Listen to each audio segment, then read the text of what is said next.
839 год, Великая засуха в степи. Китайские хроники Синь-Таншу сообщают, в тот год был голод, а вслед за ним открылась моровая язва и выпали глубокие снега, отчего много пало овец и лошадей. Энциклопедия Танхуэйя подтверждает, ряд лет подряд был голод и эпидемии, павшие бараны покрывали землю. Выпадал большой снег, внутри уйгурского каганата шла ожесточенная грызня за власть. В 839 году, уйгурский министр Кулюк-бек восстал против Кагана и напал на него с войсками тюрков Шато. Каган сам себя предал смерти. Кулюк-бек поставил Каганом малолетнего Кэси-Тигина. В следующем роковом для уйгурского каганата 840 году, по свидетельству китайских хроник, уйгурский старейшина Гюйлу-Махе, соединившись с хагасами, кыргызами, со 100 тысяч конницы напал на уйгурскую столицу Орду-Балык, убил Кагана, казнил министра Кулюк-бека и сжег его стойбище. Уйгуры, поколения Хайху рассеялись. Уйгуры покинули долину Архона, ставшей зоной экологической катастрофы, и после политического разделения уйгурского каганата на три ветви, создали в своих провинциях три государства. Кашгарское ханство караханидов, Турфанский идикут, уйгурское княжество Ганчжоу. Китайские хроники свидетельствуют, в начале, уйгуры Хойху ушли на запад, их племена и кланы разошлись по разным местам. Поэтому здесь был Каган в Ганьсу,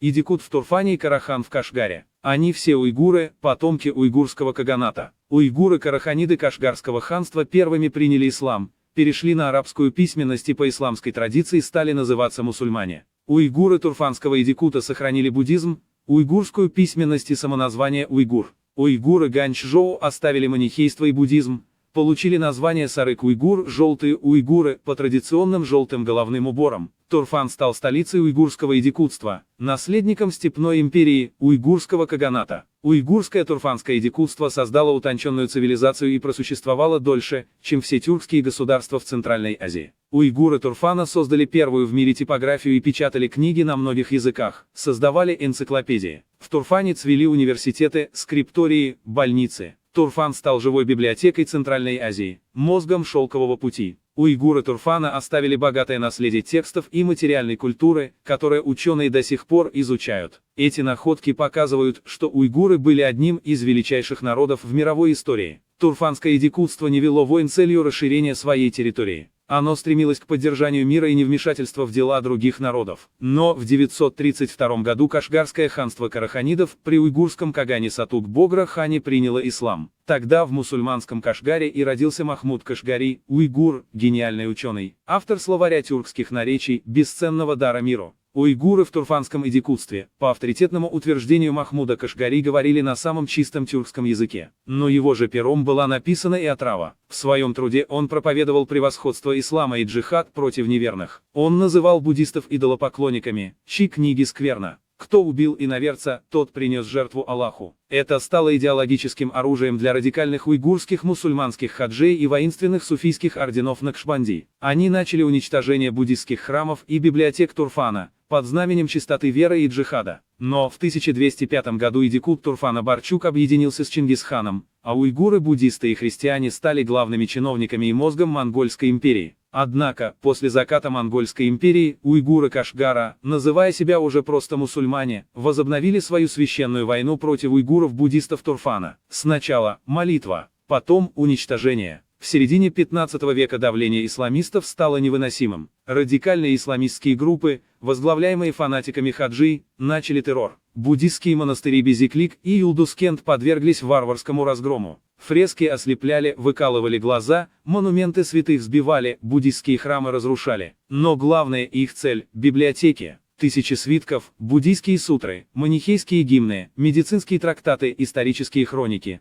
светская поэзия на уйгурском, сагдийском, тахарском языках, были сожжены на площадях. Пламя пожирало не книги, пожирало тысячелетнюю цивилизацию и память уйгурского народа. Неправоверные уйгурские князья и буддистские ламы были изгнаны или убиты. Уйгуры, ставшие мусульманами, сжигали память своих предков, свою же историю, во имя религии, пришедшей с Аравийской пустыни. Но не все погибло в огне. Отчаянные уйгурские монахи и ученые, предвидя беду, успели спрятать часть уйгурского наследия. Они замуровали тысячи свитков и книг в потаенных пещерах Магаа в Дуньхуане и Кумуля. Эти тайные библиотеки пролежали века, пока их не нашли археологи в начале 20 века. Именно эти, чудом уцелевшие фрагменты, рассказали миру о величии погибшей уйгурской цивилизации. Но, к сожалению, огромные пласты уйгурской цивилизации исчезли навсегда. Сегодня руины буддистских храмов Безиклика молчат. Слепые фрески смотрят в пустоту. Ислам прочно навязан в Турфане. Вспоминая Махмуда Кашгари, уйгурского гения, предавшего свою нацию ради арабской веры, мы должны помнить всю правду. Его гений подарил миру знания о тюркских языках, но его исламский фанатизм помог уничтожить основу тюрков, да исламскую уйгурскую цивилизацию. Уйгурский Турфан – это Александрийская библиотека Центральной Азии, сожженная своими же уйгурами, фанатиками-исламистами. Пепел Турфана долетел до Кумула. Падение Турфана стало мрачным уроком и предупреждением для уйгурского буддистского Кумула. Уйгурские князья Кумула поняли, следующими будут они. Но это уже другая история.